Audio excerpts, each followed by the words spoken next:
It's Sunday morning in Birmingham, Alabama, 1979. A pastor stands before his congregation, preparing to deliver what many in the pews assume will be another sermon about salvation and grace. Instead, he pulls out a voter registration form.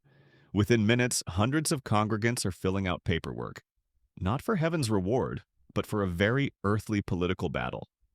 What they don't realize is that this moment has been orchestrated from a hotel room in Washington, D.C., where men in expensive suits have been carefully plotting to transform America's churches into the most powerful political machine the nation has ever seen.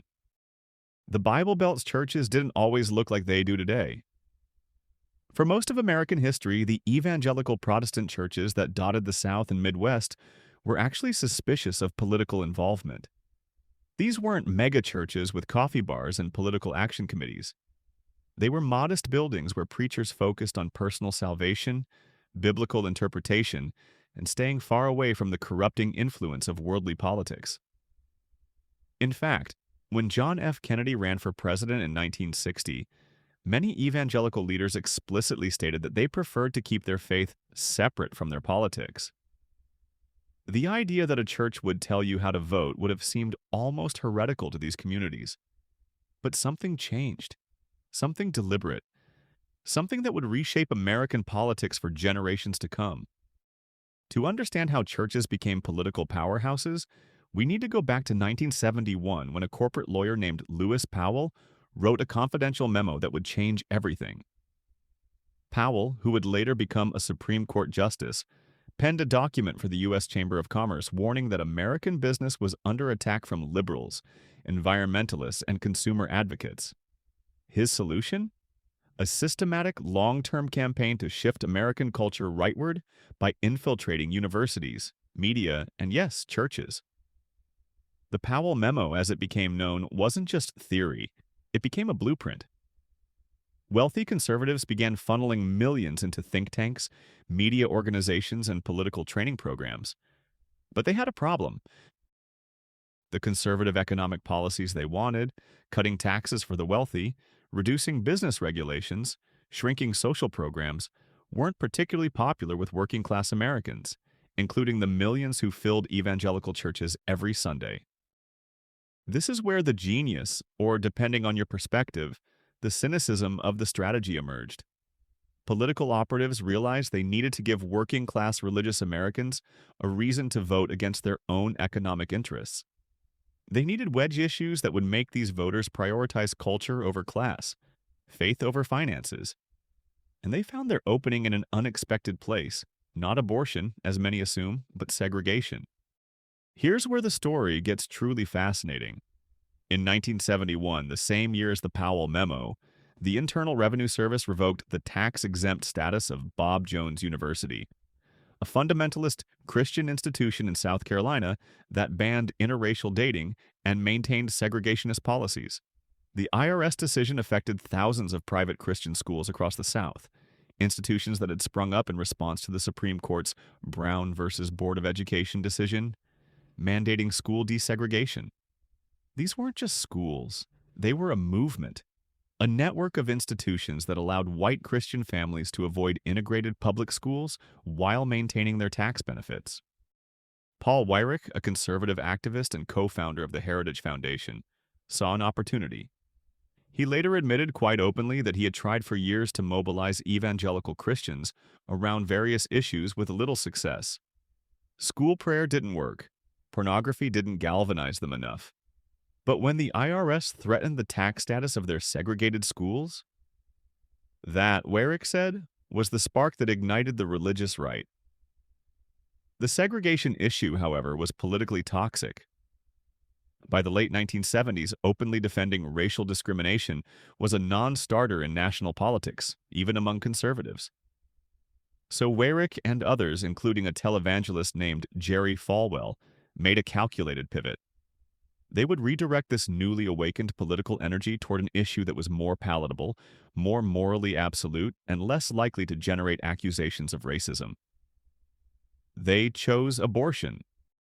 Now, here's the plot twist that most people don't know. Before 1979, abortion simply wasn't a major issue for most evangelical Protestants. When the Supreme Court decided Roe v. Wade in 1973, the response from evangelical leaders was relatively muted, even sympathetic. The Southern Baptist Convention, now one of the most staunchly anti-abortion denominations in America, actually passed a resolution in 1971 calling for legislation that would allow abortion in cases of rape, incest, severe fetal deformity, and threats to the mother's physical or mental health.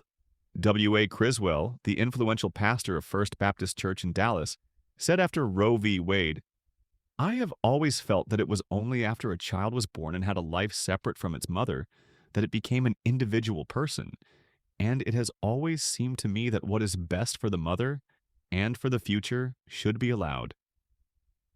This wasn't a fringe position. This was mainstream evangelical thought. So what changed? Deliberate, well-funded political organizing changed it.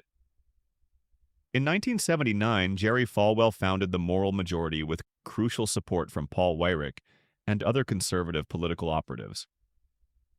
Falwell, who had previously stated that preachers should stay out of politics, suddenly became one of the most politically engaged religious figures in America. But Falwell didn't start as an anti-abortion crusader either. Just 4 years earlier, he had been defending segregation and criticizing ministers who participated in the civil rights movement. His transformation from segregationist to anti-abortion warrior wasn't born of theological evolution. It was political calculation. The Moral Majority became a machine. It registered millions of evangelical voters, distributed voter guides in churches, and created a direct pipeline between pulpits and polling places. They trained pastors in political messaging, teaching them how to frame conservative political positions as biblical mandates. They created simple, emotionally powerful narratives. America was under attack by secular humanists, feminists, and homosexuals.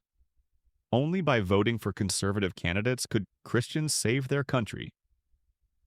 The strategy worked beyond anyone's wildest expectations. In 1980, despite being a divorced Hollywood actor who rarely attended church, Ronald Reagan won an overwhelming majority of evangelical votes, defeating born-again Baptist Sunday school teacher Jimmy Carter. That election proved that evangelical voters could be mobilized not by theological alignment, but by political messaging that pushed the right cultural buttons.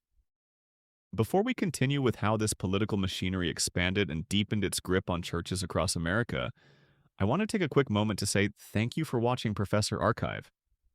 If you're finding value in this deep dive into history, consider leaving a super thanks. It genuinely helps us continue creating these detailed documentaries. Also, I'm curious, where are you watching this from, and what time is it there? Drop a comment below. Now, back to our story. The 1980s saw the infrastructure of church-based political organizing grow exponentially. Organizations like the Christian Coalition, founded by televangelist Pat Robertson after his failed 1988 presidential bid, professionalized the process of turning churches into political operations. They created sophisticated databases tracking individual church members' voting habits. They produced millions of voter guides that were distributed in church parking lots every election cycle.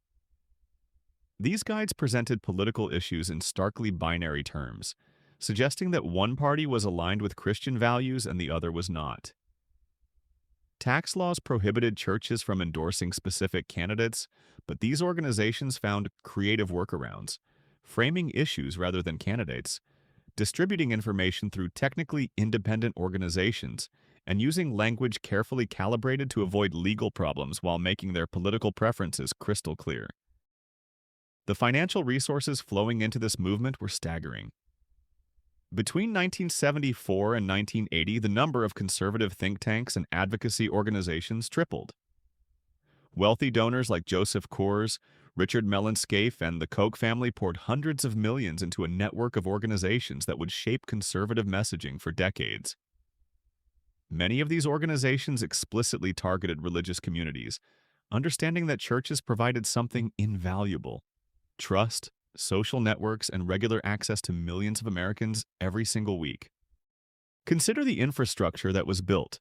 Focus on the Family, founded by James Dobson in 1977, grew into a multimedia empire with radio programs reaching millions, books selling in the tens of millions, and a political advocacy arm that mobilized voters on everything from school board elections to presidential races.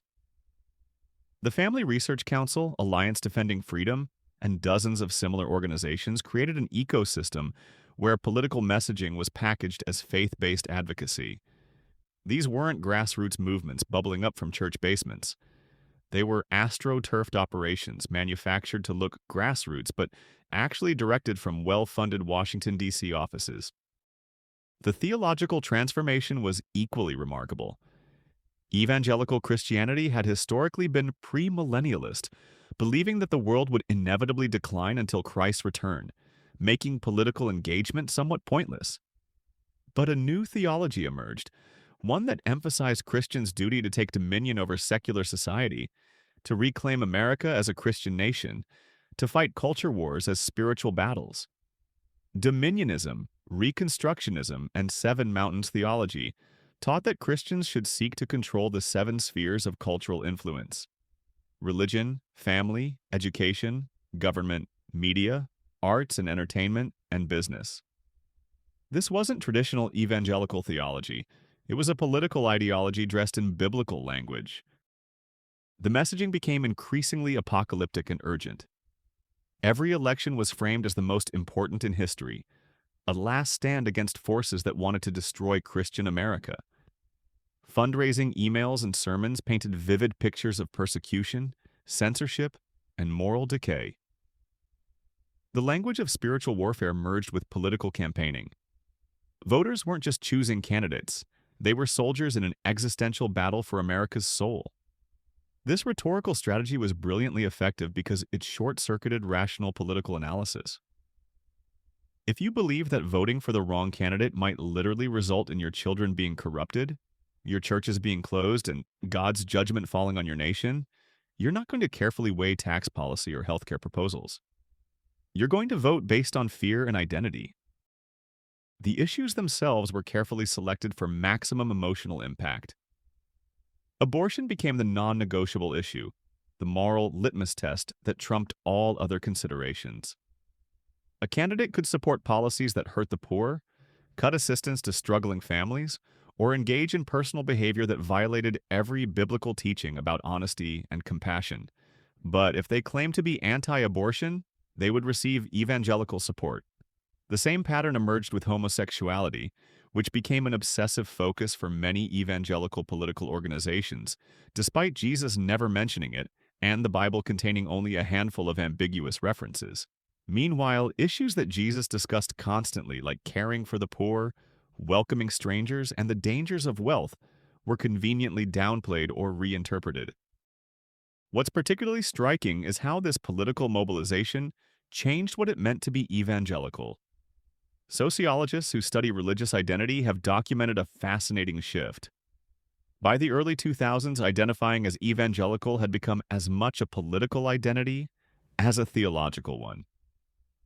White evangelicals increasingly voted as a bloc with remarkable consistency, showing more political homogeneity than almost any other demographic group in America. Studies found that white evangelicals who attended church regularly were actually more likely to hold politically conservative views on issues that had nothing to do with traditional religious teaching. Being evangelical meant being Republican, supporting limited government, favoring aggressive foreign policy, and opposing immigration. These political positions had been successfully merged with religious identity. The infrastructure became self-perpetuating. Christian radio networks broadcast political commentary alongside worship music. Christian bookstores stocked political manifestos next to Bibles. Homeschool curricula, used by millions of evangelical families, incorporated revisionist history claiming America was founded as a Christian nation, and that separation of church and state was a myth invented by liberals. Children grew up in an ecosystem where political conservatism and Christian faith were presented as inseparable. Questioning Republican policies wasn't just political disagreement, it was potential apostasy. The megachurch movement of the 1990s and 2000s accelerated these trends. These weren't your grandmother's churches.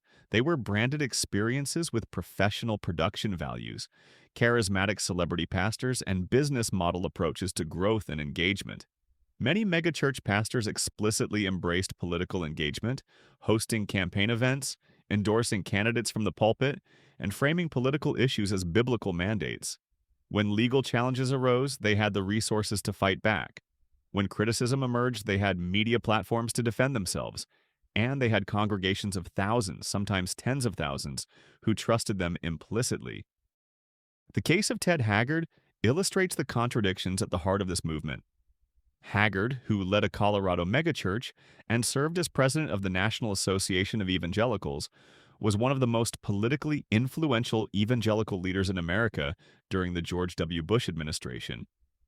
He had weekly conference calls with the White House. He mobilized millions of voters around opposition to same-sex marriage. He preached about sexual purity and traditional family values. Then in 2006, he was exposed for having a sexual relationship with a male prostitute while using methamphetamine. The scandal revealed the performative nature of much evangelical political engagement. The issues weren't always about deeply held beliefs.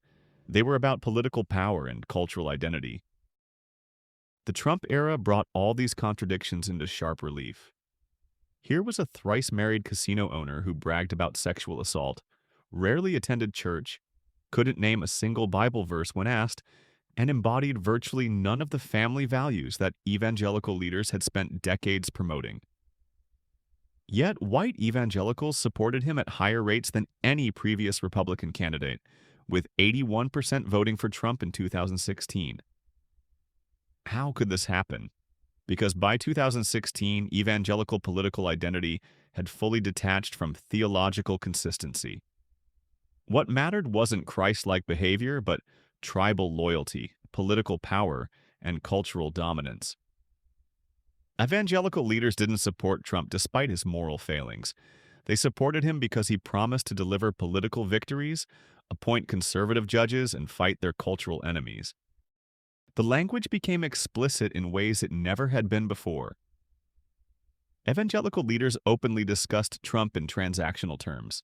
He was their imperfect vessel, their Cyrus figure, a reference to the pagan Persian king who, according to the Bible, served God's purposes despite not worshiping him. This theological gymnastics allowed evangelical voters to maintain their religious identity while supporting someone whose personal behavior contradicted everything they claimed to believe about character and morality. The mask had slipped. The political takeover was complete. But the consequences have been profound, and not just politically. Surveys show that the fastest-growing religious category in America is knowns, people who claim no religious affiliation. When researchers ask why people are leaving religion, especially young people, political entanglement consistently appears as a major factor. People see churches that claim to follow a savior who commanded love for enemies and care for the vulnerable, yet those same churches align with politicians who demonize immigrants, slash social safety nets, and stoke division. The cognitive dissonance is too great. Membership in evangelical denominations has been declining, particularly among younger generations who feel alienated by the marriage of faith and partisan politics. There's also been a cost within evangelical communities themselves. Countless stories have emerged of families torn apart over politics, churches splitting over Trump support, lifelong friendships destroyed because faith communities have become so politicized that disagreement on candidates is treated as spiritual betrayal. When your church tells you that voting for Democrats means supporting baby murder, and when pastors suggest that true Christians can only vote Republican, you've created an environment where political diversity becomes impossible and dissent equals disloyalty. What about the pastors who resisted this takeover? They exist, though their stories are less well known. There have been evangelical leaders who warned against political entanglement, who insisted that the gospel couldn't be reduced to a voting guide, who pointed out that Jesus' kingdom wasn't advanced through political power. Many of these voices were marginalized, called weak, accused of compromising with secularism, or driven out of their denominations. Some founded new churches or movements attempting to reclaim an evangelical identity, untethered from Republican politics. But they were swimming against a powerful current, fighting an infrastructure that had spent 40 years and billions of dollars building something that couldn't easily be dismantled. The money continues to flow. Organizations like the Alliance Defending Freedom have annual budgets exceeding $60 million. They train lawyers, fund litigation, support political candidates, and work internationally to export American-style Christian nationalism to other countries. The Susan B. Anthony List, an anti-abortion political organization, spent over $20 million in the 2020 election cycle alone. These aren't churches in the traditional sense, but they function as the political arms of the evangelical movement, laundering partisan political goals through religious language. Recent developments suggest the strategy is evolving, but not retreating. Christian nationalist rhetoric has become more explicit, with some leaders openly rejecting pluralism and advocating for an explicitly Christian government. The language of spiritual warfare has intensified, sometimes bleeding into actual political violence, as seen in the January 6th Capitol riot, where Christian symbols and prayers were prominently featured alongside Confederate flags and calls to overturn an election. Surveys show that white evangelicals are among the most likely groups to believe conspiracy theories, from QAnon to election fraud claims, suggesting that the infrastructure that politicized their churches has also made them vulnerable to disinformation. There's also a geographical dimension worth noting. The Bible Belt, that swath of southern and midwestern states where evangelical Christianity dominates, has become synonymous with Republican political dominance. States like Alabama, Mississippi, Tennessee, and Oklahoma are virtually one-party states at this point, with Republican supermajorities controlling state governments. This isn't coincidental. The transformation of churches into political organizing hubs has been particularly effective in these regions where religious identity is strongest and church attendance is highest. The consequences for these states are measurable. They consistently rank at the bottom in healthcare outcomes, education quality, and economic mobility, while ranking at the top in incarceration rates and poverty. Yet the political machinery keeps winning elections by focusing voters on cultural issues rather than policy outcomes. What's the endgame? For the political operatives who engineered this takeover, the goal has always been power, the ability to shape policy, control courts, and maintain political dominance. For the wealthy donors who funded the movement, the goal has been economic, protecting low taxes, minimal regulation, and favorable business conditions. For many evangelical voters, the goal has been cultural, maintaining a vision of America that centers their values, their identity, and their place in society.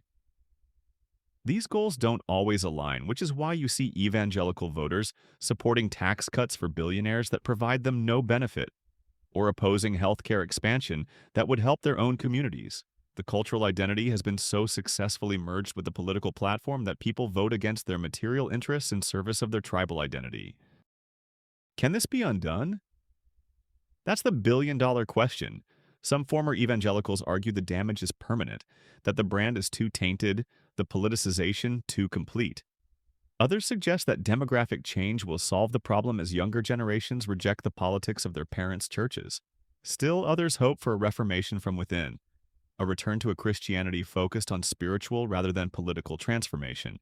History suggests that religious movements can change dramatically over time, but it also shows that power, once gained, is rarely surrendered willingly. What's undeniable is that we're living through the consequences of one of the most successful political operations in American history. A relatively small group of political operatives and wealthy donors identified a massive, untapped political resource, white evangelical churches in the South and Midwest, and systematically transformed them into the most reliable Republican voting bloc in the country. They did it by manipulating legitimate religious concerns, by creating wedge issues designed to override economic interests, and by building an infrastructure that made political engagement seem like religious duty. They took churches that once stayed out of politics and turned them into partisan organizing centers. They took a faith tradition focused on personal salvation and convinced millions that voting Republican was a spiritual imperative. The Bible Belt's churches didn't naturally evolve into political powerhouses. They were deliberately, systematically, and quite cynically hijacked for political purposes. The preachers who pull out voter registration forms, who distribute partisan voter guides, who tell their congregations that real Christians vote a certain way, they're not acting on ancient tradition or biblical mandate. They're following a playbook written in Washington, D.C. hotel rooms by political consultants who saw churches as tools for accumulating power. Some did it knowingly, actively participating in the political project. Others did it unknowingly, genuinely believing they were defending their faith when they were actually serving someone else's political interests. And perhaps that's the saddest part of this story. Millions of sincere believers, people who genuinely want to follow their faith, have been manipulated into confusing political partisanship with spiritual truth. They've been taught to fear and hate their neighbors who vote differently, to view political opponents as enemies of God, to prioritize judges and tax policy over the actual teachings of Jesus. Their churches, which should be places of spiritual community and moral formation, have become extensions of political parties. Their faith, which should call them to love enemies and welcome strangers, has been weaponized to demonize immigrants and marginalize minorities. The takeover didn't just change American politics, it changed American Christianity, possibly forever. The story of how the Bible Belt's churches were politically hijacked is ultimately a story about the corrupting nature of power, the vulnerability of religious communities to manipulation, and the long-term consequences of allowing political operatives to infiltrate sacred spaces. It's a cautionary tale about what happens when faith becomes tribalism, when theology becomes ideology, and when churches become campaign headquarters. Whether this can be reversed, whether these communities can reclaim a Christianity untethered from partisan politics, remains to be seen. But understanding how we got here is the first step toward imagining where we might go next. If this documentary has given you something to think about, I'd love to hear your thoughts in the comments. And if you appreciate the research that goes into these deep dives, consider supporting the channel with a super thanks. It genuinely makes a difference. Until next time, keep questioning, keep learning, and keep seeking truth wherever it leads.